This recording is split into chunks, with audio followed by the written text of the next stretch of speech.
भैया सुन लेना new India के माध्यम से, ये जो जेल है दोषियों के लिए, सजा याफ्ताओं के लिए और गुंडागर्दी करने वालों के लिए है। वहाँ पर वीआईपी ट्रीटमेंट किसी को दिया जा रहा है तो भाई अपना सोच लेना, कोई और बोले ना बोले, करनी सेना उन दोषी अधिकारियों को बख्शेगी नहीं, उनका जुलूस निकालेगी, उनको सरेआम ओपन करके उनका मुंह, उनका पर्दाफाश करेगी करनी सेना। निडर, निष्पक्ष और दमदार विचारधारा वाले संगठन के अध्यक्ष विधुड़ी दिल्ली से कई बार के सांसद हैं, बड़े समझदार व्यक्ति हैं और उन्होंने कहा है, और आतंकी को अगर आतंकी कह दिया तो इसमें कोई इतनी तड़पने क्या बात है। दाना सली अगर आप आतंकवादी नहीं है तो क्यों परेशान होते हो भैया, क्यों टेंशन लेते हो? आप लोग, आप नहीं है तो आपके भाई भतीजे होंगे, आपके परिवार में होंगे, कोई ना कोई तो होगा, आपका रिश्तेदार, मामी फूफी का कोई तो होगा। ये देश के अंदर जो हो रहा है, ये होते रहे हैं, ये जो बम कांड हुए हैं, अनेकों अनेक घटनाएं हुई हैं, किसने करी है? कौन लोग आप बता दीजिएगा। परंतु इतनी तड़पन किस बात की? तो हिंदू किसी का गुलाम नहीं है और हिंदू किसी की बपौती नहीं। अक्सर विवादों में बने रहते हैं सूरज कालम्मू। मोदी सरकार 2024 में आ रही है, ये दो पैसे के लोग, ये दानिश अली टाइप, इनके कहने से कोई सरकार रुकती है क्या? नमस्कार, स्वागत है आपका न्यू इंडिया न्यूज नेटवर्क पर। मैं हूं योगेश कुमार आर्या। हिंदू धर्म को समाज से जोड़ने के लिए एक संस्था लगातार काम कर रही है। ऐसे ही संस्था के संस्थापक से आज हम बातचीत करेंगे इस न्यू इंडिया न्यूज नेटवर्क की खास बातचीत में, और इनसे जानने की कोशिश करेंगे कि आखिर समाज में किस तरह का काम ये कर रहे हैं ताकि समाज में अच्छी धारणाएं बने, और किस तरह के ये काम कर रहे हैं क्योंकि देश ही नहीं विदेशों में भी मिलकर काम कर रहे हैं। और ये खास बातचीत में हमारे साथ मौजूद है करनी सेना में। अभी अगर मैं बात करूं तो सबसे तेजी से इसमें लोग जुड़े हैं, इसमें युवाओं की भी भागीदारी है, क्या कहेंगे सर? तेजी से लोग नहीं जुड़ रहे, पिछले 5 वर्षों से लगातार हम काम कर रहे हैं और हम लोग कोशिश कर रहे हैं जो निडर लोग हैं वो संगठन में आए, जो राष्ट्रभक्त हिंदू है या हिंदुस्तानी है वो करनी सेना में आए, जो किसी का गुलाम नहीं है वो करनी सेना में आए। तो ऐसे लोग करनी सेना में हैं और मुझे लगता है कि अगर ऐसे लोग हमारे साथ आते हैं, जुड़ रहे हैं, लाखों की संख्या में जुड़ रहे हैं, और हमें मालूम है कि हमारे इस जोड़ने के अभियान से काफ़ी लोगों को तकलीफ भी है, जो हिंदुत्व का ठेकेदारी करते हैं, जो हिंदू समाज को लेकर कभी कभी ये कहते थे कि भाई हिंदुओं की सब वही चिंता करते हैं। तो हिंदू किसी का गुलाम नहीं है और हिंदू किसी की बपौती नहीं है। जो लोग अपने आप को हिंदूवादी संगठन कहते हैं, मैंने उनको देखा है मेवात के दंगों के दौरान, जब लोगों के ऊपर मुकदमे दर्ज होने शुरू हुए, जब हिंदुओं के ऊपर अत्याचार हुए, अनेक जगह हिंदुस्तान के अंदर कई राज्यों में घटनाएं हुई, तो मैंने उन्हीं जो ठेकेदारी लेने वाले संगठनों को अपने कार्यकर्ताओं से पल्ला झाड़ते हुए देखा। तो करने की आप बात कर रहे हैं, उसमें एक हिंसा हो जाती है और उसमें हिंदुओं की मतलब जान चली जाती है उस पूरी हिंसा में, और कई ऐसे नेता भी इसमें सामने निकल कर आते हैं कि उनका सपोर्ट था, और हिंदुओं के साथ कुल मिला के एक रैली निकाली जाती है और उसके बाद कम से कम 5 से 6 लोग उसमें शहीद हो जाते हैं, जिसमें पुलिस वाले भी होते हैं। देखिएगा, ब्रजमंडल यात्रा को लेकर जब दंगे हुए, प्रायोजित दंगे, जिन षड्यंत्रकारियों ने दंगों की व्यूह रचना रची, हमने उनका विरोध किया। केवल मात्र करनी सेना मात्र एक ऐसा संगठन था देश के अंदर जो प्रखरता से उस विषय को, उस मुद्दे को उठा रहा था, क्योंकि मैं स्वयं सोना से आता हूँ, मेवात का एक पार्ट है सोना, मेरे वहाँ भी दंगे हुए, मेरे शहर के अंदर भी, इलाके के अंदर भी। तो वहाँ पर मैंने गाड़ियों को, सैकड़ों गाड़ियों को जलते हुए देखा, होमगार्ड के लोगों को गोली लगी तो उनको मरते देखा, जो नागरिक थे उनको गोलियों से मारा गया, हरियाणा पुलिस के अधिकारियों को भी गोलियों से मारा गया, थाने पुलिस स्टेशन फूंक दिए गए, अनेक घटनाएं हुई, दुकानें लूट ली गई। उस समय भी करनी सेना एकमात्र ऐसा संगठन था जो प्रमुखता से राष्ट्रीय चैनलों पर आकर अपनी बात को रख रहा था। तो उस समय जब गिरफ्तारी हो रही थी, सुनने में ये भी आया था कि पुलिस जबरदस्ती हिंदू संगठन के लोगों को गिरफ्तार कर रही है, चाहे उसमें विश्व हिंदू परिषद हो, बजरंग दल हो, या तमाम ऐसे लोगों को गिरफ्तार कर रही है। और कहा यह भी गया था कि डबल इंजन की सरकार है। अब जब डबल इंजन की सरकार है, उसके बावजूद एक राज्य में इतना बड़ा दंगा हो जाता है जिसमें सैकड़ों गाड़ी, जैसे कि आपने भी बताया कि सैकड़ों गाड़ी जल गई, तो सरकार की क्या मानसिकता थी? क्योंकि खुद अनिल विज जी ने कहा कि 2-4 घंटे तक तो मुझे पता भी नहीं चला कि ऐसा कुछ। देखिए, डबल इंजन नहीं, ट्रिपल इंजन है। मेवात के अंदर जिला परिषद में भी भारतीय जनता पार्टी सरकार है, प्रदेश में हमारी है, देश के अंदर हमारी है। यहाँ पर विषय सरकार का नहीं है, यहाँ पर विषय दंगाइयों का। परंतु मैं एक आज बहुत बड़ी बात आपके आज न्यू इंडिया चैनल पर कहने जा रहा हूँ। हमने मामन खान के बारे में पूरे देश को बताया। मामन खान ने दंगा कराया, आम आदमी पार्टी के नेता जावेद खान ने दंगा कराया, उसके खिलाफ 302 का मुकदमा दर्ज हुआ। हमने आफ्ताब के लिए कहा, कांग्रेस के विधायक है, मामन खान भी कांग्रेस का विधायक है, हमने उनके बाय नेम हमने उनकी बात को पूरे देश को बताया। आज मामन खान जेल में है, जावेद के खिलाफ 302 का मुकदमा दर्ज है। पता नहीं क्यों गिरफ्तारी उसकी नहीं हुई, मुझे नहीं मालूम। परंतु मैंने उस समय एक बात कही थी, ब्रिजमंडल यात्रा का संयोजक कौन? ब्रिजमंडल यात्रा को, चौहान साहब सुनने वाली बात है, ब्रिजमंडल यात्रा के दौरान कौन व्यक्ति मेवात के अंदर निहत्थे लोगों को ले जाकर वहां पर अकेले छोड़ने पर, मरने पर उनको मजबूर कर दिया गया? कौन थे वो लोग? अगर जांच हो रही है तो केवल उनके खिलाफ जिन्होंने दंगा किया, उनके खिलाफ भी जांच होनी चाहिए जिन्होंने ये यात्रा का जो आयोजन किया। संख्या कम बताई, लेकर अधिक गए, कौन कौन से जिले से लोगों को बहलाकर फुसलाकर लाया गया, उनकी भी जांच होनी चाहिए, चाहे वो किसी भी संगठन के लोग हैं। सर, लेकिन वो तो कहते हैं कि प्रशासन को हमने पूरा बताया था, प्रशासन ने मौके पर यहाँ से करो, आप वहां पर लेके जा रहे हो, वहां पर अनेकों अनेक संगठन हैं मेवात के अंदर जो सक्रिय हैं। वहां के कितने लोग थे उसका यात्रा के दौरान? वहां पर उस यात्रा के दौरान वो लोग ही नहीं थे जो वहां के स्थानीय निवासी हैं। कौन थे फिर ये? उनके खिलाफ भी मेरे हिसाब से मैं प्रदेश के गृह मंत्री से और प्रदेश के मुख्यमंत्री से भी अनुरोध करता हूं और देश के गृह मंत्री से अनुरोध करता हूं कि ऐसा नहीं है कि हमने एक पक्ष को खुश करने के लिए दूसरे पक्ष के लोगों को गिरफ्तार कर लिया। हमें उनको भी गिरफ्तार करना चाहिए, उनकी भी जांच होनी चाहिए, उनके भी बयान दर्ज होने चाहिए कि वो निहत्थे लोगों को कैसे उन्होंने मौत के ग्रास के मुंह में डाल दिया। लेकिन सर, सवाल तो आप पे भी खड़ा होता है, आप बीजेपी के प्रवक्ता भी रहे हैं, भाजपा पे भी सवाल खड़ा हो रहा है कि करनी सेना के अध्यक्ष से बात कर रहे हैं, तो मैं करनी सेना के अध्यक्ष के नाते आपके साथ बैठ के बात कर रहा हूँ। सूरपाल जी, एक बहुत बड़ा सवाल है, आखिरकार मेवात में जो दंगे हैं उनके दोषी कौन है? विश्व हिंदू परिषद, बजरंग दल या सरकार?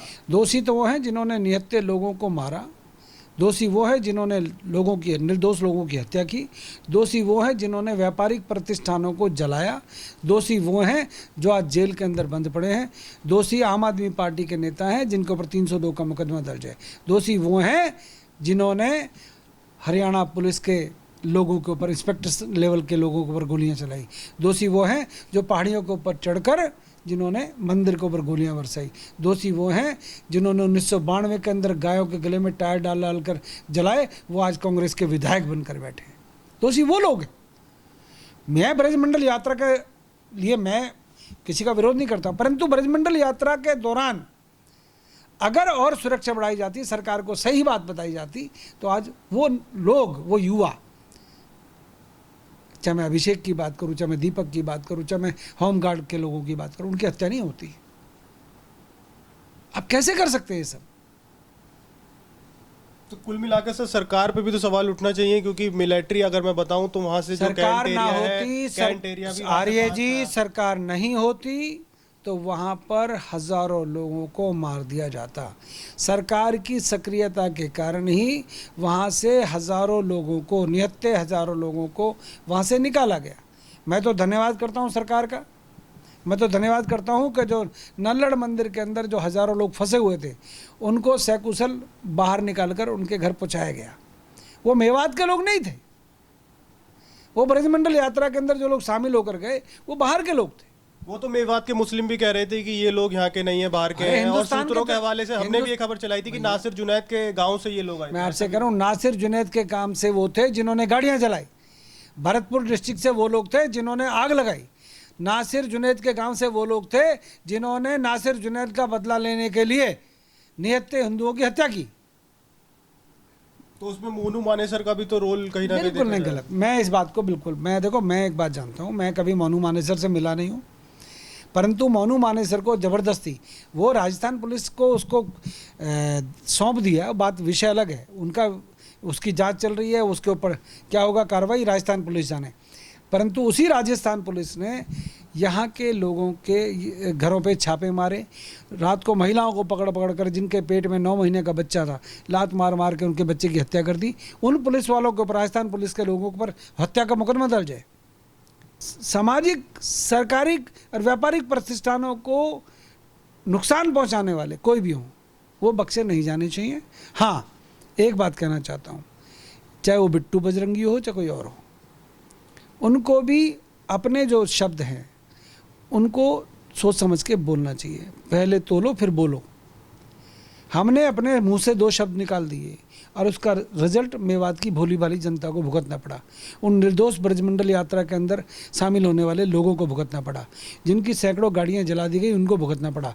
साइबर थाने को फूंक दिया गया, कारण कि साइबर थाने में साइबर ठगों का, मेवात के जो साइबर ठग हैं उनका पूरा डाटा उस साइबर थाने के अंदर था। आप समझिएगा इनकी साजिश क्या थी।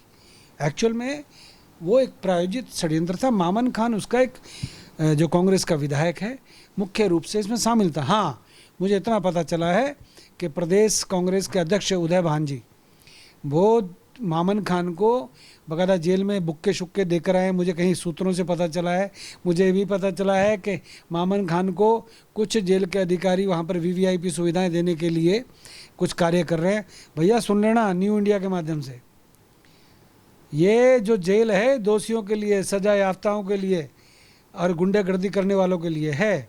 वहाँ पर वीआईपी ट्रीटमेंट किसी को दिया जा रहा है तो भाई अपना सोच लेना। कोई और बोले ना बोले, करनी सेना उन दोषी अधिकारियों को बख्शेगी नहीं, उनका जुलूस निकालेगी, उनको सरेआम ओपन करके उनको, उनका मुंह, उनका पर्दा साफ, उनका पर्दाफाश करेगी करनी सेना। तो ये जो मेवात में हुआ सर, इसमें अगर मैं पूरे प्रकरण की बात करूं तो कुल मिलाकर आम आदमी इसमें परेशान हुआ, चाहे धार्मिक सौहार्द बिगाड़ने की बात है या फिर कहा जाता है कि अल्पसंख्यक हैं, जब पत्थर फेंकने होते हैं तो ये बहुसंख्यक में कन्वर्ट हो जाते हैं, ऐसा फिर देखिएगा मेवात के अंदर हिंदू अल्पसंख्यक है। नहीं, मैं मुसलमानों को हमेशा, मैं आपसे कह, आप वही तो गलतफहमी है ना। मेवात के अंदर हिंदू अल्पसंख्यक है, वहाँ पर मुसलमान अल्पसंख्यक नहीं है। वहाँ पर 200 से अधिक गांव थे मेवात के अंदर हैं। वहाँ पर से 180 गांव के करीब हिंदुओं ने गांवों से पलायन कर लिया है। वहाँ पर तो हिंदू बेचारे 10, 12, 15% बचे हैं और ये लोग चाहते हैं वो भी भाग जाएं। तो ये जो साजिश है, जो प्लानिंग है मामन खान जैसे लोगों की या आफ्ताब जैसे जो कांग्रेस के विधायक हैं उनकी, वो चाहते हैं मेवात जो है हिंदू विहीन हो जाए, पर उनका जो सपना है हम पूरा नहीं होने देंगे। हमने हिंदुस्तान के खासतौर पर मेवातियों को और उन लोगों को पार्टीशन के समय, जिन लोगों को मेवात में जगह दी गई, जिनकी ज़मीनों पर आज भी आफ्ताब के रिश्तेदारों ने, परिवारों ने, मामन खान के रिश्तेदारों ने, परिवारों ने और अनेकों अनेक नेताओं के परिवारों ने उनकी पार्टीशन के समय जो पंजाबी लोग पश्चिमी पंजाब से यानी कि पाकिस्तान से आए थे, उनकी ज़मीनों पर कब्जा कर रखा है। तो वहाँ अपनी ज़मीनों को छुड़वाएं, सरकार उनकी मदद करने को तैयार है। मुझे ऐसा लगता है कि हिंदुओं को अपनी घर वापसी करनी चाहिए। मैं एक शब्द कह रहा हूँ, मेवात के हिंदुओं को घर वापसी करनी चाहिए। हम लोग जब कश्मीरी पंडितों को घर वापसी की बात करते हैं तो मेरा मेवात का हिंदू क्यों ना घर आए। मुसलमान कुछ नेता बहुत अच्छी बात करते हैं भाईचारे की। मैं सिंगार गांव के लोगों की बात कर रहा हूँ, मेरे गोती गांव है, उनकी निकास भौंसी गांव से। आज भी हमारे वो अच्छे बुरे वक्त में आते हैं, शादियों में, ब्याहों में आते हैं, हमारा आना जाना रहता है। हमारा ऐसा नहीं कि सारे के सारा मेवात का मुसलमान हमारा दुश्मन है, हम उनके दुश्मन है, हम उनके विरोधी हैं, ऐसा नहीं है। भय के माहौल में कैसे आएंगे हिंदू? वही भय का माहौल कौन ख़त्म करेगा? आप जैसे चैनल्स, सामाजिक संस्थाएं और सरकार के कुछ लोग वहाँ पर आगे आने चाहिए। आज मेरा अनुरोध है कि मेवात का हिंदू डरे ना, घबराए ना, अपनी ज़मीनों को, अपने मकानों को राक्षसों को ना दे। अगर आपने उनको मौका दिया तो वो आपके घर पे, ज़मीनों पे, सब पे कब्जा करके बैठ जाएंगे, जो कि गलत होगा। राक्षस कौन है? राक्षस वो हैं जो गायों को काटते हैं, गायों को जलाते हैं। राक्षस वो हैं जो साइबर ठग के रूप में साइबर थानों के ऊपर हमला करते हैं। राक्षस वो हैं जो निहत्थे हिंदुओं को गोली मारते हैं। राक्षस वो हैं जो चंदीराम हलवाई की दुकान को लूटते हैं। राक्षस वो हैं जो एक सीधे साधे नूह के ज्वेलर की दुकान को लूट लेते हैं। राक्षस वो हैं जो बड़कली चौक पर चुन चुन कर सैनी समाज की दुकानों को आग लगाते हैं। राक्षस वो हैं जो नगीना के आसपास की फैक्ट्रियों को, दुकानों को आग लगाते हैं। राक्षस वो लोग हैं। अभी भी लगातार गो हत्या हो रही है। मोनू मानेसर के जेल में जाने के बाद आज भी गो हत्याओं की काफी खबरें आ रही हैं। मोनू मानेसर अकेला गोहत्या रोक रहा था, किसने कहा आपसे? मोनू मानेसर गोहत्या को रोकने का प्रयास करता था। ऐसे सैकड़ों संस्थाएं प्रदेश के अंदर। हरियाणा सरकार ने गो सेवा आयोग बना हुआ है और हरियाणा पहला राज्य है देश के अंदर जिसने गोहत्या के ऊपर कानून बनाया। तो मुझे ऐसा लगता है जो गोहत्या के ऊपर कानून है उसका इम्प्लीमेंटेशन हो चुका है, सख्त कार्रवाई होती है, और अगर कोई ऐसे प्रकार की हरकत कर रहा है तो पुलिस को सख्ती दिखानी चाहिए। मोनू मानेसर की गिरफ्तारी के बाद ही मैं आपको याद दिलाऊं कि प्रधानमंत्री मोदी का बयान आया था कि गौरक्षा के नाम पर कुछ लोग गोरख धंधा कर रहे हैं। क्या ये इसी और इशारा था कि मोनू मानेसर की तरफ? नहीं, देश के प्रधानमंत्री जब बोलते हैं पूरे हिंदुस्तान के लिए बोलते हैं, सभी के लिए बोलते हैं, वो देश की चिंता करते हैं।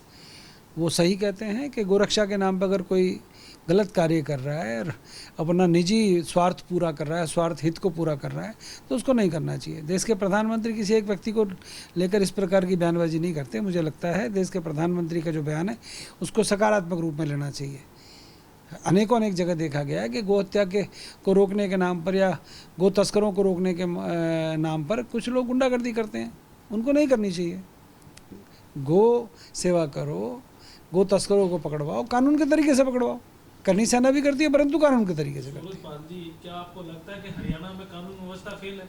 नहीं, बिल्कुल नहीं है। कानून, किसने कहा कानून व्यवस्था फेल है? सरेआम लोगों को काटा जाता है, नहीं, मुझे आग लगा दी जाती है गाड़ियों में। गृहमंत्री हरियाणा के बहुत अच्छे मित्रों में आते हैं और क्वेश्चन पूछने वाला भी अगर आर्य मेरे सामने बैठा है तो मैं कह सकता हूँ मेरे प्रदेश के गृह मंत्री अनिल विज के रहते हुए प्रदेश के अंदर कानून व्यवस्था नहीं रुक सकती। प्रदेश के मुख्यमंत्री ने नशा मुक्त हरियाणा का नारा दिया है और उसके अंदर हम सफल हुए हैं।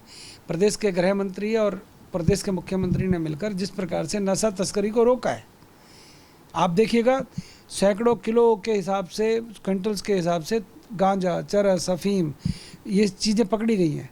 जहाँ पर कांग्रेस की देन थी इस प्रदेश के अंदर नशा देना, भारतीय जनता पार्टी की सरकार ने उसको नशा मुक्त हरियाणा के रूप में प्रस्तुत करने का प्रयास किया है और उसमें सफल भी हुए हैं। तो ऐसा कहना गलत है कि हरियाणा के अंदर कानून व्यवस्था खराब है। हाँ, टिकैत जैसे लठैत आते हैं और लोग आते हैं जातियों के नाम पर जो आंदोलन करते हैं, उन्होंने प्रदेश की व्यवस्था को खराब करने का, कानून व्यवस्था को खराब करने का कई बार प्रयास किया परंतु वो सफल नहीं हुए। प्रदेश के अंदर कानून सख्त है और गृह मंत्री भी सकते हैं और वो कानून व्यवस्था नहीं बिगड़ने देंगे। लेकिन ये सवाल इसलिए खड़ा होता है क्योंकि आम जनता भी फिर सवाल पूछती है कि जब राज्य के जो मुख्यमंत्री मनोहर लाल ऐसा बयान दे देते हैं कि जनसंख्या ज़्यादा है, पुलिस बल कम है, हम सबको सुरक्षा नहीं देते, तो कहीं ना कहीं एक तरह से गलत मैसेज तो आम आदमी में जाएगा। आम आदमी पूछेगा कि राज्य के मुख्यमंत्री इतना बड़ा बयान दे रहे हैं तो फिर हमारी सुरक्षा कौन करेगा? राज्य के मुख्यमंत्री प्रदेश के मुखिया हैं और वो इस प्रकार की, मुझे नहीं पता उन्होंने बयान कब दिया, मैं विदेश था, शायद मेरे पीछे से दे दिया होगा, परंतु मुझे नहीं लगता प्रदेश के मुख्यमंत्री इस प्रकार के बयान देंगे। लेकिन बयान तो दिया है सर, हम बता रहे हैं आपको, ऑन रिकॉर्ड है। मैं देखूंगा दिया है, उसके ऊपर फिर रिएक्ट करूंगा, पहले देख लूं।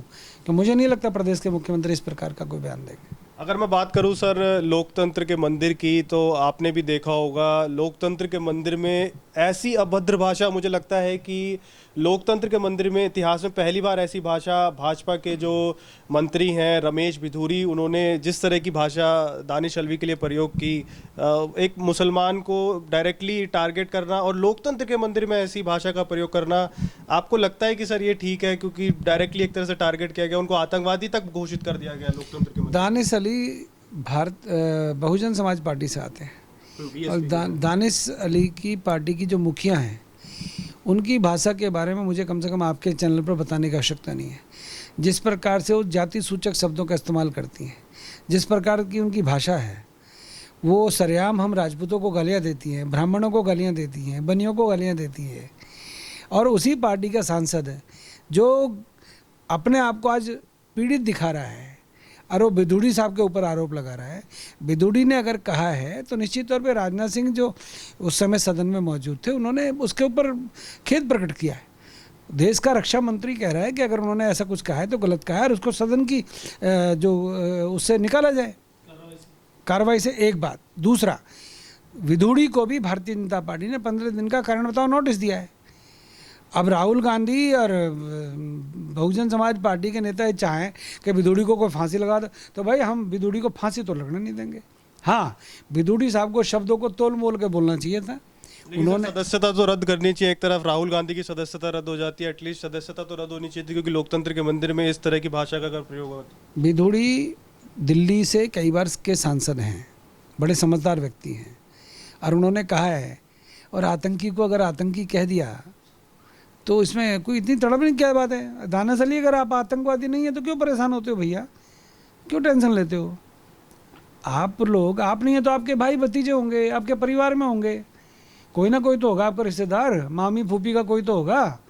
ये देश के अंदर जो हो रहा है, ये होते रहे हैं, जो ये जो बम कांड हुए हैं, अनेकों अनेक घटनाएं हुई हैं, किसने करी हैं? कौन लोग हैं आप बता दीजिएगा।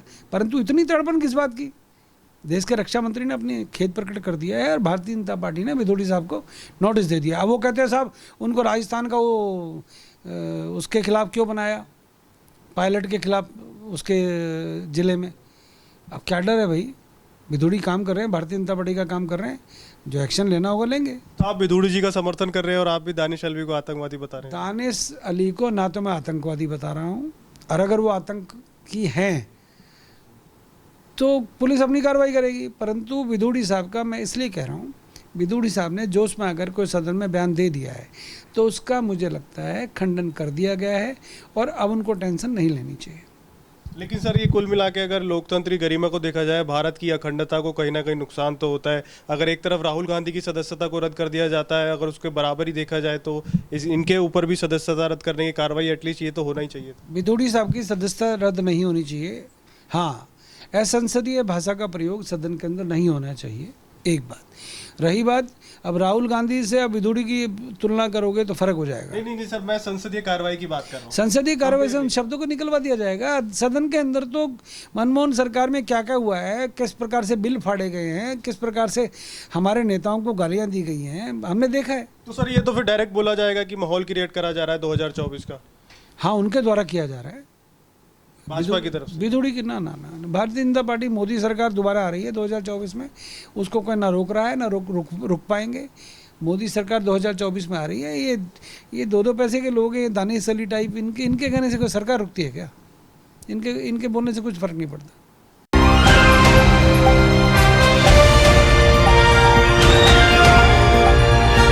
दिल्ली, हरियाणा, उत्तर प्रदेश, राजस्थान की हर खबर के साथ देखते रहिए न्यू इंडिया न्यूज़ नेटवर्क।